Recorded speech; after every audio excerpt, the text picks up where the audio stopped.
Hi, and welcome to the lecture for Chapter 15, Business and Media Ethics.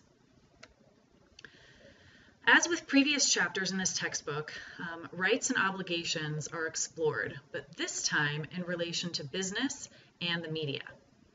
The basic dispute with respect to businesses is usually whether making profits is the only obligation a business has, or whether a business has other obligations to, for example, the consumer, the employee, or the environment.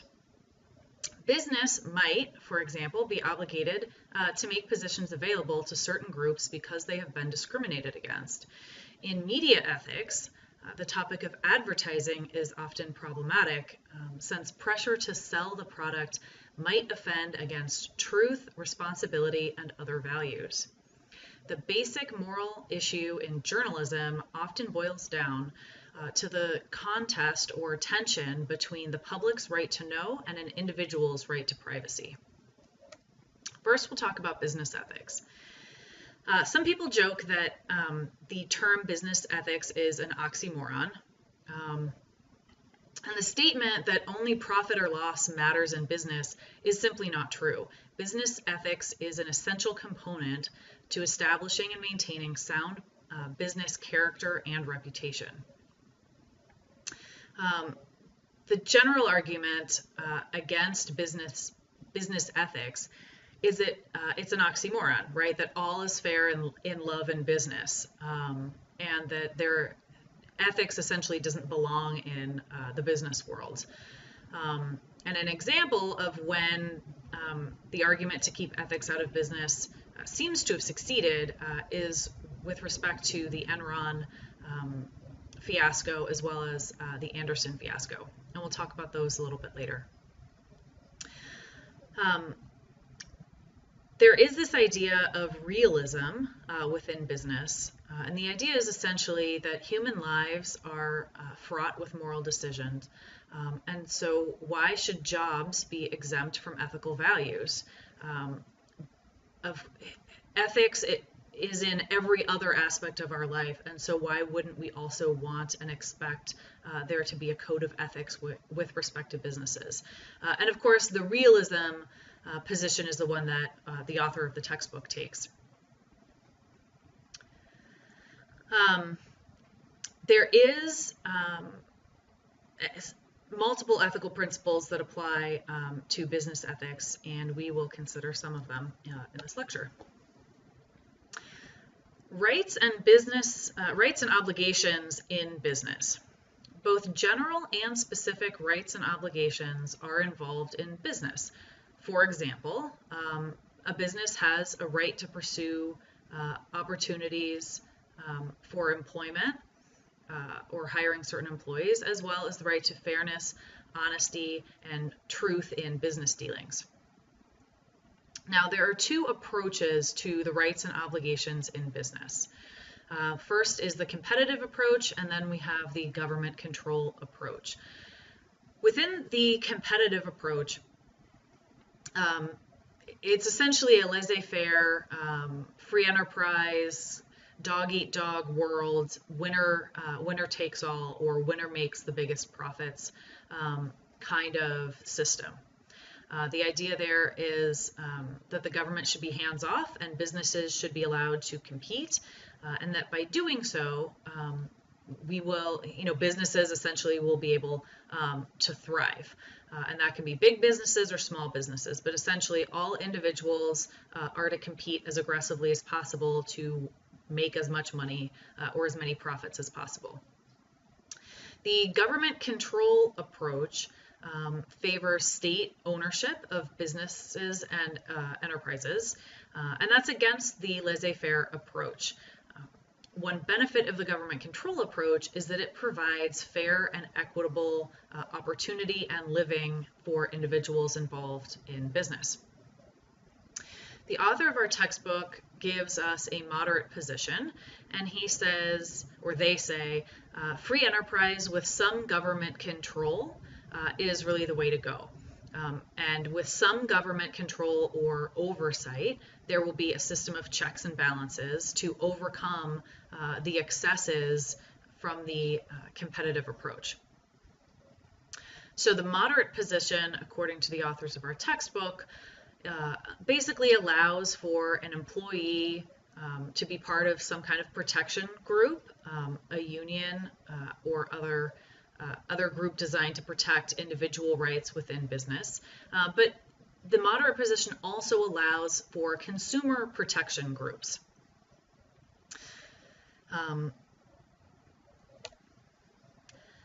Moving on to justice in business. So we're still talking about the rights and obligations involved in business.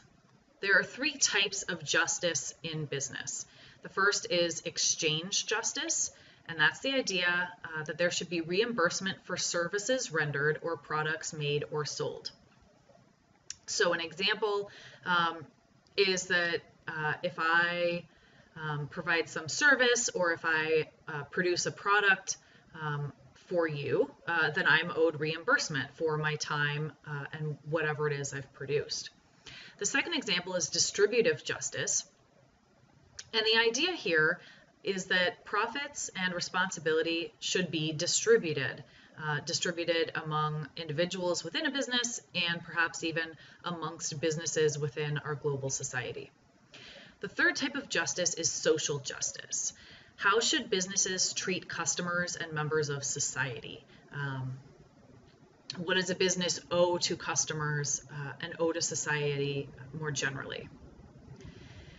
Truth-telling in business is important in a range of activities, especially concerning consumer, shareholder, and the relationship between employers and employees. Truth-telling in business applies a number of different ways. One way truth-telling applies to business is that truth-telling in agreeing, there needs to be some element of truth-telling when an employee or a consumer agrees to provide a service or to pay a service, right? So we have to reach some agreement in rendering and paying for services. Secondly, we should not be lying when engaged in employee-employer relations.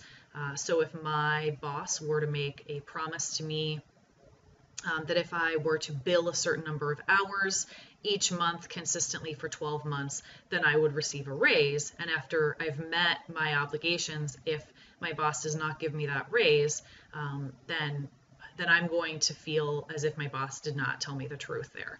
And I may have made life choices based on this promise of a promotion that I would not have otherwise made. Of course, businesses should not lie to shareholders, and businesses should tell the truth in advertising. With respect to advertising in particular, advertising is a large area of business. Usually businesses spend a lot of money and energy advertising in order to get new customers. And there should be nothing wrong with advertising kind of in and of itself. The problem with advertising is when businesses don't tell the truth in advertising and thereby mislead customers. So businesses, I think we can all agree, have an obligation not to lie to consumers or potential customers. And remember from the chapter on lying and cheating, omitting some facts is considered lying. I can't think of an example off the top of my head, but I'm sure you can, of a product that perhaps was advertised and some bit of information was left out. That's a lie. And so, of course, businesses should not withhold facts. And that moves us right along to honesty in business. Abiding by contractual terms, admitting to and correcting errors when they occur, and guarding against dishonesty and corruption are all important in today's business environment. Working honestly for pay received and paying wages that have been earned are two areas where of course we want honesty in business, but we also want honesty in honest pricing. So we can think of examples of perhaps collusion between companies to keep prices of milk or eggs or gasoline artificially high, or otherwise marking up. Recently there was the issue of EpiPens being kind of overpriced, or other cancer drugs being the prices rising on cancer drugs, so that the company could make more money. And a lot of people kind of argued against that and said, look, that's not honest pricing. You were making plenty of money when the drug was priced at an affordable rate for consumers. A lack of honesty in business can cause a number of issues, including safety issues with products, and inspection practices of plants or facilities, and a lack of honesty in business, of course, leads to corruption.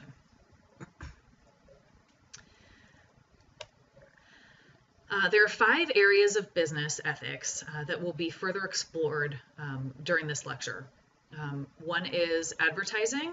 The second is business in the environment. Then we'll look at affirmative action and reverse discrimination.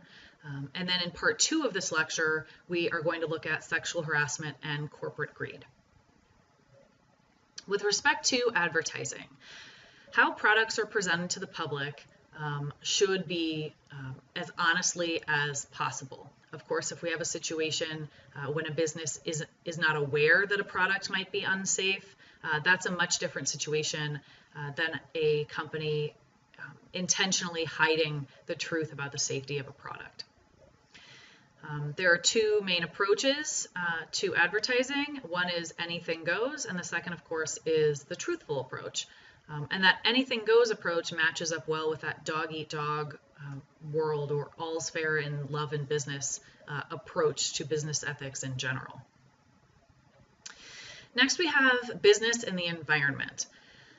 There are serious problems currently happening with our planet, including the depletion of natural resources and the destruction of the environment in general, and then certain parts of the environment, including rainforests and clean drinking water, that kind of thing. So businesses and consumers are both responsible for these problems. And the authors of our textbook go into a little bit more detail about that.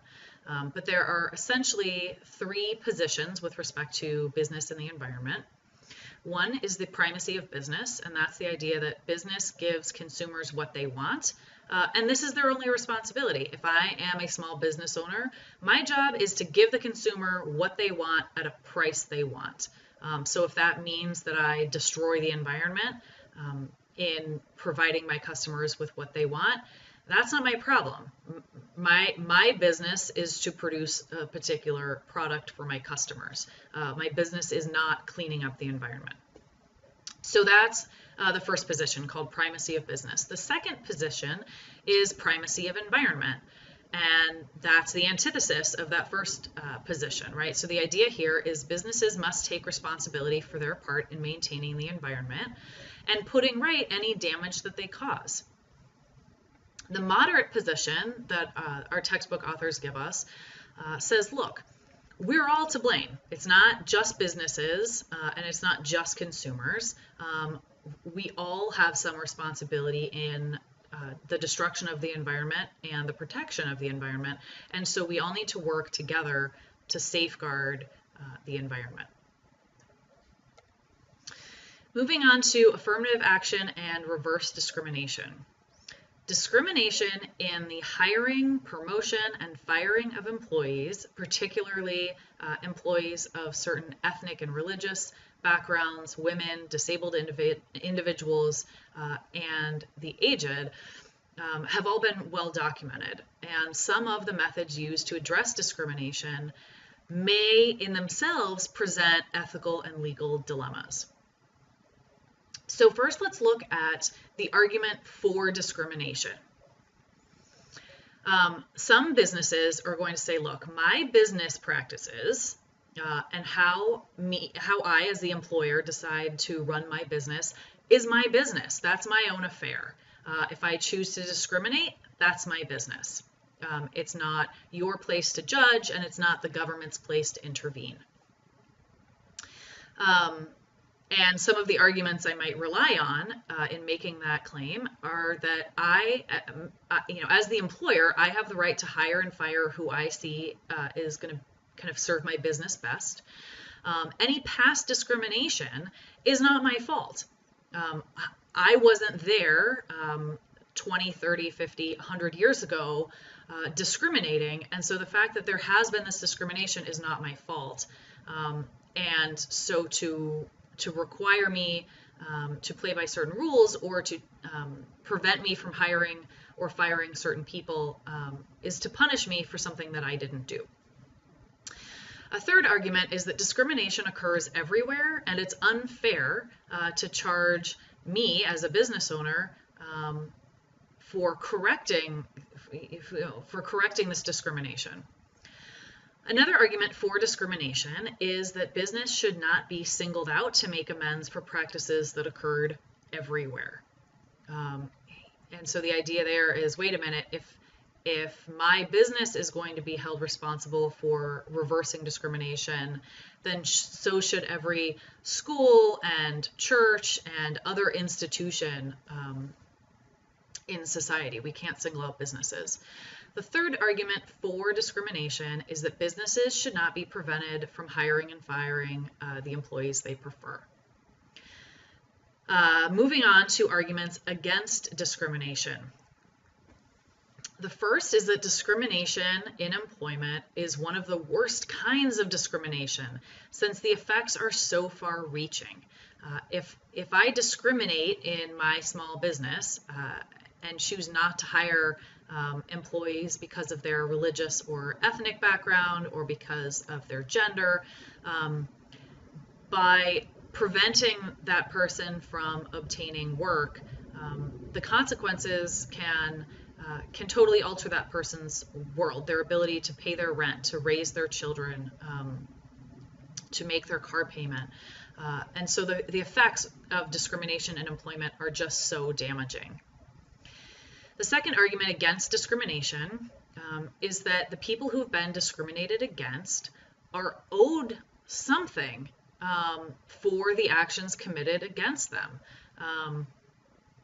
And the people who have been discriminated against need better jobs and need better income to make up for the fact that the system has been skewed against them. The third argument for discrimination is that affirmative action will right the wrongs of the past.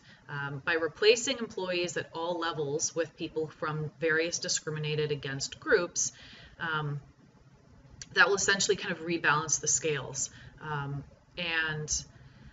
The moderate position says affirmative action should be implemented, but not by hiring less qualified workers. And so the moderate position on discrimination presented by the authors of our textbook says, okay, look, people who have been discriminated against should be hired, and there should be a preference for hiring them, but not at the detriment to the business. It shouldn't be the case that someone who's been discriminated against should be hired. So for example, let's take a 65-year-old man. The moderate position is saying, look, we should try to offer that man a job. He has been discriminated against in various ageism situations. But if you have a younger man employee who you think is actually going to do a better job because he's more qualified, then you should hire the more qualified employee. But in a situation when we have two equally qualified people and there are no other differences that would affect the quality of their work, then we should hire the person who's historically been discriminated against. And so this, just to be clear, the moderate position does not require employers to hire unqualified or underqualified employees. Okay, that's it for part 1 of chapter 15 lecture. I will see you guys in part 2.